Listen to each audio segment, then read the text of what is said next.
Superior Tribunal de Justiça mantém em prisão ex-secretário de Transportes de São Paulo, Laurence Casagrande Lourenço, investigado na Operação Pedra no Caminho. Os partidos têm um número limitado de vagas.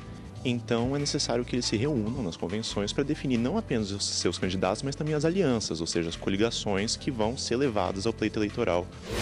Segundo o Ministério da Saúde, esse surto está relacionado à importação de casos de outros países, como a Venezuela.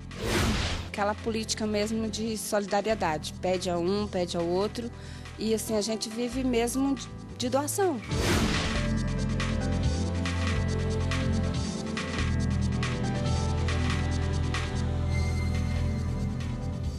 Olá, boa tarde. O ex-governador do Mato Grosso do Sul, André Putinelli, o filho dele, André Putinelli Júnior, e o advogado João Paulo Calves foram presos pela Polícia Federal agora pela manhã em Campo Grande. Esta é a segunda vez que o ex-governador é preso pela Polícia Federal no âmbito da Operação Lama Asfáltica. Os 3 presos e outras pessoas são investigados por suposta relação com esquema de corrupção e lavagem de dinheiro quando André Putinelli era governador do estado. Presidente do Superior Tribunal de Justiça, ministra Laurita Vaz, mantém prisão de ex-secretário de Transportes de São Paulo por suposto desvio de verbas no Rodoanel. Superior Tribunal de Justiça mantém em prisão ex-secretário de Transportes de São Paulo, Laurence Casagrande Lourenço, investigado na Operação Pedra no Caminho, que apura desvio de verbas públicas da construção do Rodoanel Viário Mário Covas. Ele teve a prisão preventiva decretada em junho deste ano. Segundo o TRF3, o ex-secretário é o principal articulador entre as empreiteiras e outros setores políticos. Para a presidente do STJ, a ministra Laurita Vaz, que negou a liminar em habeas corpus, Lourenço poderia, em liberdade, usar de influência política e voltar a praticar as mesmas condutas, sendo evidente a legitimidade da decretação da prisão para a garantia da ordem pública e econômica e da instrução criminal. O ministro Celso de Mello, no exercício da presidência do Supremo Tribunal Federal, afastou a prisão preventiva de um acusado de tráfico de pequena quantidade de droga. O homem foi preso no interior de São Paulo com 25 gramas de cocaína. Segundo o ministro, não existem fundamentos para manter a prisão e a pouca quantidade de droga apreendida diminui a gravidade do crime. Agora, o acusado vai responder ao processo em liberdade. A partir de hoje, os partidos estão autorizados a realizar as convenções para a escolha dos candidatos. Até 5 de agosto, cada legenda pode fazer reuniões estaduais e nacionais para definir os políticos que vão concorrer aos cargos. É assim que são definidos os nomes colocados nas urnas para você escolher o seu representante.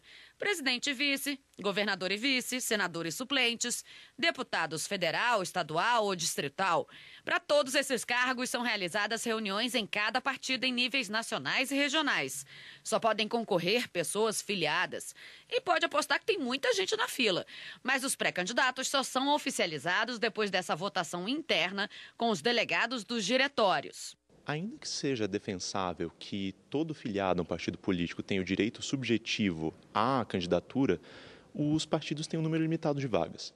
Então, é necessário que eles se reúnam nas convenções para definir não apenas os seus candidatos, mas também as alianças, ou seja, as coligações que vão ser levadas ao pleito eleitoral que se aproxima. Na mesma reunião é sorteada uma identificação super importante que vira marca registrada de um candidato na campanha. O número que aparece junto ao nome na urna. As convenções têm período de início e fim, de 20 de julho a 5 de agosto. Isso porque os candidatos têm que ser registrados no TSE até o dia 15 de agosto. E já no dia seguinte, começa a campanha eleitoral. Como todos os prazos no direito eleitoral, esse prazo ele serve para garantir a idoneidade e a legitimidade das eleições. E esse prazo específico das convenções partidárias, ele serve de um lado para garantir a isonomia entre os partidos políticos, porque há um prazo geral para todos os partidos e coligações realizarem essas convenções. E, de outro lado, serve para informar o eleitor que, desde logo, pode formar o seu convencimento, a sua opinião sobre os candidatos que vão se apresentar na campanha que se aproxima. O Tribunal Superior do Trabalho manteve decisão que negou inscrição em concurso público de candidato que apresentou laudo antigo para concorrer à vaga reservada a pessoas com deficiência. O edital do concurso exigia que o exame tivesse sido realizado há, no máximo, 12 meses. O edital questionado pelo concorrente era do concurso público do Tribunal Regional do Trabalho da 20ª Região em Sergipe e, por isso, o caso foi julgado pelo Tribunal Superior do Trabalho. Para o candidato, a exigência de prazo de validade para atestado médico não tem previsão legal. Ele argumentou ainda que o indeferimento da inscrição foi discriminatório e que os princípios da legalidade e da razoabilidade foram desrespeitados. No órgão especial do TST, o recurso ordinário ficou sob relatoria da ministra Kátia Magalhães Arruda. A ministra entendeu que a exigência do prazo de validade não constitui medida desarrazoada ou discriminatória. Para a relatora, o edital deve prevalecer até mesmo em respeito ao princípio da igualdade em relação aos demais candidatos com deficiência que entregaram a documentação na forma exigida. Por unanimidade, o órgão especial negou o recurso ordinário em mandado de segurança. A Presidência da República sancionou no início deste mês uma lei que promete facilitar o trabalho de mais de 1 milhão de advogados de todo o país. Ela autoriza a criação do Diário Eletrônico da Ordem dos Advogados do Brasil. A implantação deve ser feita até janeiro do ano que vem. No dia a dia de trabalho, o Luiz Gustavo sempre fica atento a todos os prazos e andamento dos processos internos da OAB. Para fazer as consultas, ele entra no Diário Oficial e faz a pesquisa em jornais de grande circulação. Eu tenho seccionais que já instituíram o Diário de Justiça Eletrônico na sua seccional. Eu tenho seccionais que fazem publicações em jornal de grande circulação, ou no Diário de Justiça, no Diário Oficial, ou aqueles que fazem na sua própria questão interna, né, interna corporis. Seria a publicação no normativo, afixa nos seus corredores, ou fazem a intimação pessoal do advogado. Mas a partir de janeiro do ano que vem, isso vai mudar. Todas as informações relacionadas à Ordem dos Advogados do Brasil estarão reunidas em um diário eletrônico.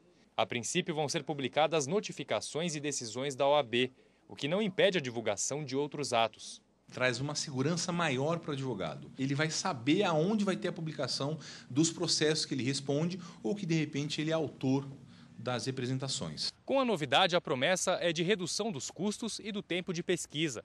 Como consequência, mais praticidade para os advogados. O sistema deve ser todo padronizado, abrangendo a OAB Nacional e as 27 seccionais. Hoje somos mais de 1.100.000 advogados. Então, nós aumentamos muito o número de inscritos, o número de sociedades de advogados, o número de transferências, de inscrições suplementares e os nossos atos internos, os julgamentos internos da OAB, as pautas de julgamento, os acórdãos que são produzidos, os editais. Então, tudo cresceu muito a publicização dos nossos atos.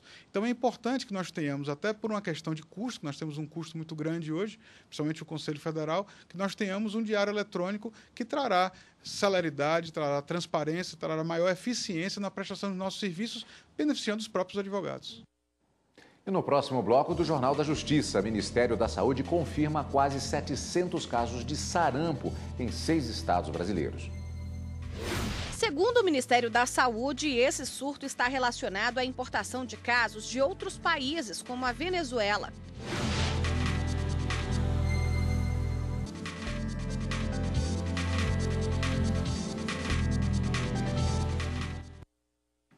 O Superior Tribunal de Justiça mantém prisão preventiva de homem acusado de tentar matar 4 policiais.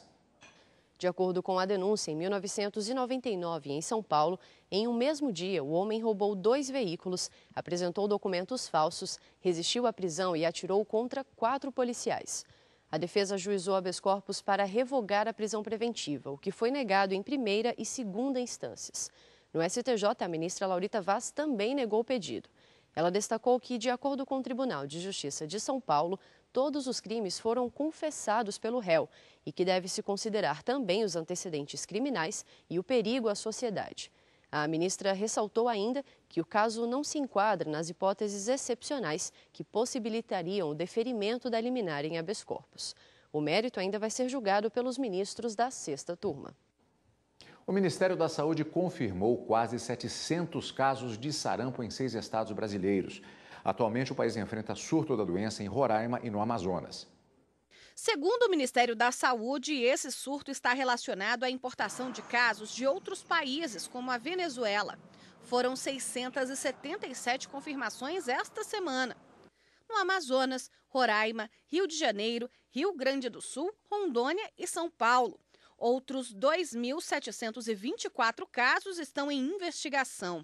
O governo garante que vai conseguir controlar a doença, mas lembra que é importante que os pais mantenham o hábito de vacinar os filhos. Segundo a Organização Mundial de Saúde, este ano foram mais de 170 mil casos no mundo, um aumento de 41 mil em apenas um ano. A OMS também alerta para a baixa cobertura de imunização em alguns países, que contribuiu para a volta da doença.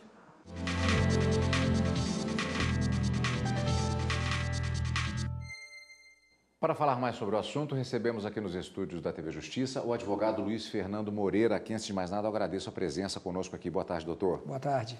É um tipo da matéria que ela envolve determinadas questões que são de direito e também questões técnicas do ponto de vista até médico e do próprio papel do Estado. O que é que está acontecendo? O sarampo era uma das doenças consideradas, assim como um outro exemplo também bastante radical, a poliomielite. E começamos a ver novamente no noticiário.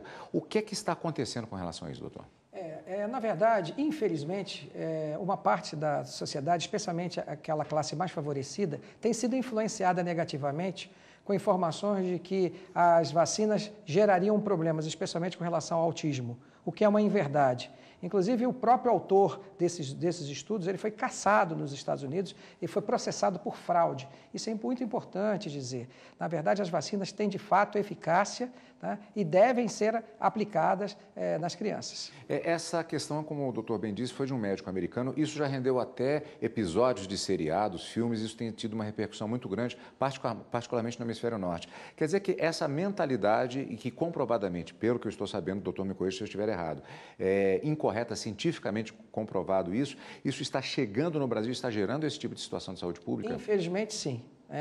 Não é apenas esse ponto. Existem algumas dificuldades, especialmente em municípios menores que têm dificuldade de gestão de recursos, têm carência de recursos, mas, infelizmente, existe essa certa rejeição, resistência à questão da aplicação da vacina e imunizações. Nessa questão, portanto, relativa à própria condição e à presença do Estado, que é outra vertente que influencia nessa questão. No momento, a região norte é a mais atingida pelo sarampo. Aqui também há uma questão relativa à questão da região norte, ter fronteira com alguns países que estão tendo nitidamente problemas e que está havendo um problema migratório. Com certeza. A questão da Venezuela, né, o problema econômico que está havendo na Venezuela, a migração dessas pessoas para Roraima trouxe, infelizmente, essa situação do sarampo, que o governo brasileiro prontamente está tentando combater, aplicando vacinas naquela população. Isso aí realmente é como se fosse uma importação de uma doença que para nós já estaria erradicada. Inclusive, em 2016, o Brasil recebeu da Organização Pan-Americana de Saúde um certificado Exatamente. de eliminação da circulação do vírus do sarampo. Isso reverte, portanto, essa situação que até era meritória? Não, ainda não, porque o Ministério da Saúde está tomando as providências no sentido de tentar recuperar e alcançar as metas, né? A nossa preocupação é que a sociedade tem que entender que vacina faz bem, não prejudica. Ao contrário, ela serve para garantir às pessoas uma boa qualidade de vida. Uma outra vertente também relacionada a esse caso, a situação do atendimento à saúde em todo o país, que até mesmo aqui em Brasília, nós acompanhamos diariamente, tem muitas queixas, um verdadeiro caos em várias unidades de atendimento.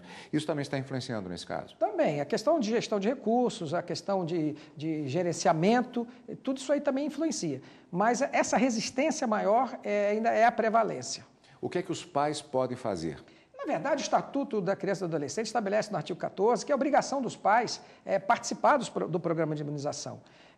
O Programa Nacional de Imunização foi criado na década de 90, oferecia 4 tipos de vacina, hoje oferece 27 tipos de vacinas diferentes.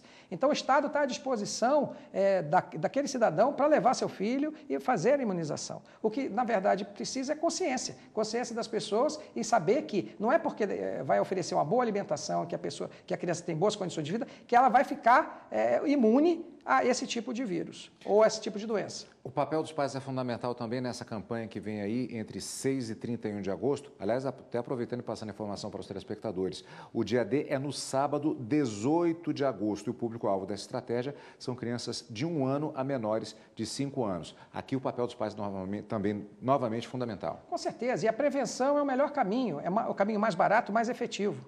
Inclusive, eu quero aproveitar a oportunidade de colocar essas pessoas que ainda têm alguma preocupação com relação a isso, que o site da Sociedade Brasileira de Imunização, que é www.sbim.org.br, oferecem 2 livros com download grátis, né? Um que fala sobre recusa de vacina, tá certo? Causas e consequências, e outra questão de imunização, o que você sempre quis saber. Então, eu acho muito importante, para quem tem dúvida em relação a essa questão de imunização, que acesse o site e baixe esses 2 livros, que são gratuitos, para que possa entender melhor como importante é a questão da vacinação. Cabe denúncia no caso de conhecimento de famílias que não querem vacinar as crianças? Sim, cabe denúncia. Não é crime, não é considerado crime, mas cabe denúncia e até o próprio Ministério Público pode intervir em umas situações mais graves. Doutor, muito obrigado por os esclarecimentos nesse importante tema, mais uma vez conosco aqui na TV Justiça. Ao dispor. Boa tarde. E no próximo bloco do nosso Jornal da Justiça, no quadro Eu Faço a Diferença, conheça a história de uma mulher que largou a profissão para cuidar de crianças carentes na própria casa. Aquela política mesmo de solidariedade, pede a um, pede ao outro, e assim a gente vive mesmo de doação.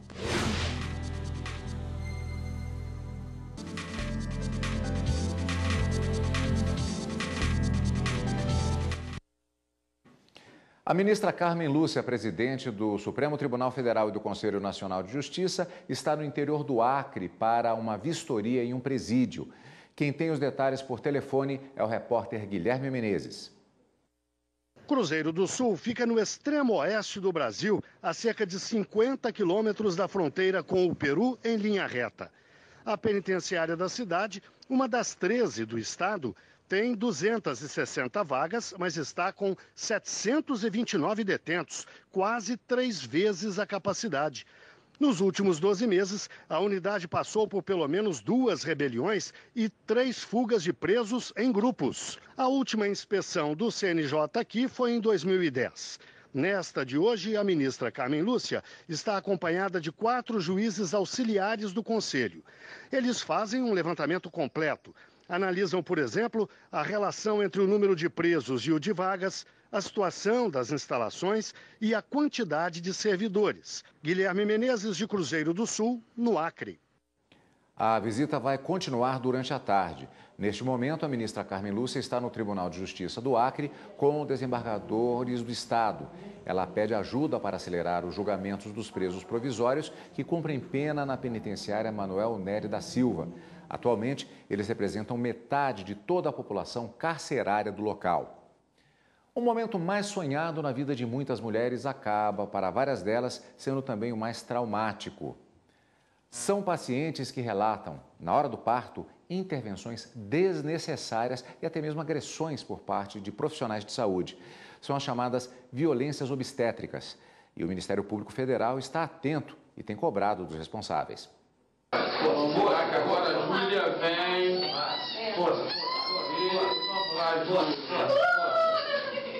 Meu gemido não é um gemido de dor do parto em si, é um gemido de dor de tem alguém subindo na minha barriga, tem um homem subindo na minha barriga, né? Eu tô com uma criança aqui dentro, tá me machucando. Mãe, você acha o quê? Que o médico tem a noite inteira para ficar te esperando? Vamos, vamos, vamos! Frases fortes como essas que você acabou de ouvir fazem parte da história de muitas mulheres no nosso país. 1 em cada 4 mulheres passa por essa experiência no momento do parto no Brasil. As denúncias de violência obstétrica são tratamento humilhante com agressões verbais, psicológicas e até sexuais, negligência, discriminação e recusa de acompanhante, excesso de procedimentos desnecessários, como o uso do hormônio ocitocina e a episiotomia, que é o corte feito para ampliar o canal de parto. Após receber a denúncia, o Ministério Público realiza reunião no estabelecimento para que ele atue conforme a legislação. Nós encaminhamos para sindicâncias nos conselhos regionais de medicina,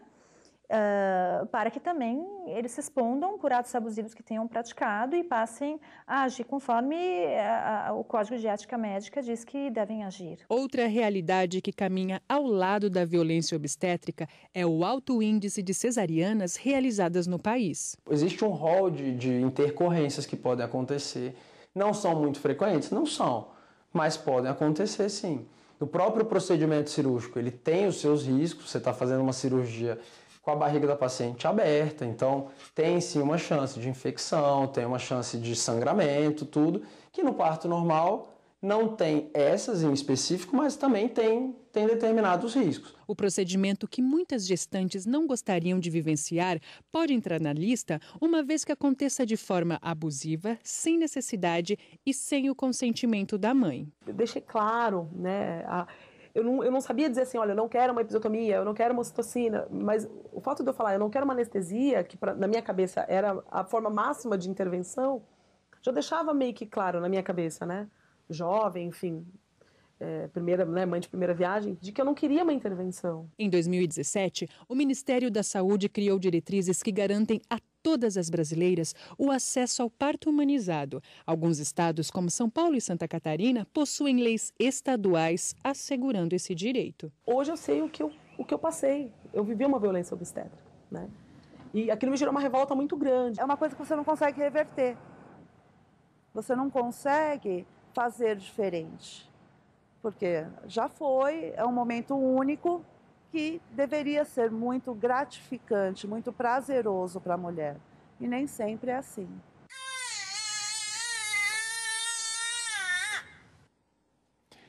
Já imaginou abrir mão da própria casa para dar espaço a crianças que não têm onde ficar enquanto os pais trabalham?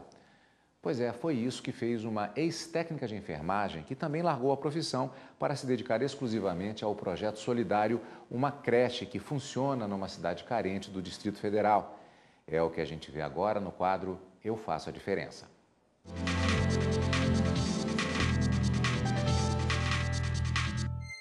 Hoje nós vamos conhecer uma creche que fica no Varjão, cidade a 11 quilômetros do centro de Brasília. Esse espaço toma conta de crianças entre 1 e 8 anos. Oferece 4 refeições por dia: café da manhã, almoço, lanche e jantar. Esse espaço aqui foi idealizado pela Núbia, que em 2001 deixou a profissão de técnica de enfermagem para trás e aqui na casa dela resolveu abrir a creche para ajudar as mães aqui da região. Núbia, me conta um pouquinho mais sobre esse sonho. Você largou tudo para tomar conta de crianças. Sim, a gente, assim, 2001 não existia creche no Varjão, assim, apenas uma creche. Então, assim, por conta da uma demanda, né, crescente, assim, eu já desenvolvi um trabalho aqui na comunidade. Eu era professora de EJA, né, de Educação de Jovens e Adultos. E aí, assim, a comunidade começou a pedir, né, monta um trabalho na sua casa, a gente não tem onde deixar os filhos. Mas a ideia continuou. E é interessante que aqui as mães, os pais, eles não têm a obrigação de pagar uma mensalidade. Eles ajudam como podem e quando podem. Quando podem. É no ritmo deles, né? A gente nunca deixou de atender porque os pais não traziam dinheiro. As fotos mostram como a creche funcionou ao longo desses 17 anos. O imóvel é da Núbia, mas ela decidiu morar com a família em outra casa e abriu mão do espaço para receber os menores. O pouco que recebe dos pais da criança e dos bazares organizados na instituição investe em melhorias na própria creche. Aquela política mesmo de solidariedade, pede a um, pede ao outro, e assim a gente vive mesmo de doação, porque nós não temos convênio, nós não temos nenhuma ajuda financeira assim, fixa. As crianças maiores que estão na escola ficam na creche no turno inverso. O local conta com o apoio de voluntárias. Ana Caroline tem 10 anos e frequenta a creche da Núbia desde os 2. A menina conta que adora o espaço. Quando eu tenho dever de casa de outro dia, que como eu estudo de tarde, aí eu faço de manhã. Como eu sou daqui de quando eu era pequenininha, aí eu já sou acostumada e eu gosto de tudo aqui, não só de uma coisa. Mesmo durante as férias, Núbia exige que as crianças façam revisões do que foi aprendido na escola no primeiro semestre. E quando pergunto o motivo de tamanha dedicação, Núbia não pensa 2 vezes. Simplesmente amor. Quando eu cheguei aqui era muito carente o Varjão e isso me sensibilizou muito, né? Eu era nova, muito nova e assim, quando a gente é nova tem sonhos, né? tem vontade de mudar, de transformar e assim, e nós conseguimos transformar o Varjão no que ele é hoje. E aí, criançada, quem quer mais?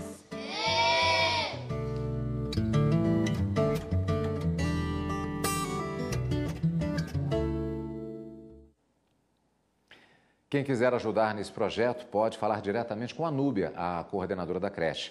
Anote aí, o telefone é o 61, prefixo de Brasília, 9150-9946. A edição de hoje do Jornal da Justiça, primeira edição, fica por aqui. Obrigado pela audiência e um ótimo final de semana. Até segunda.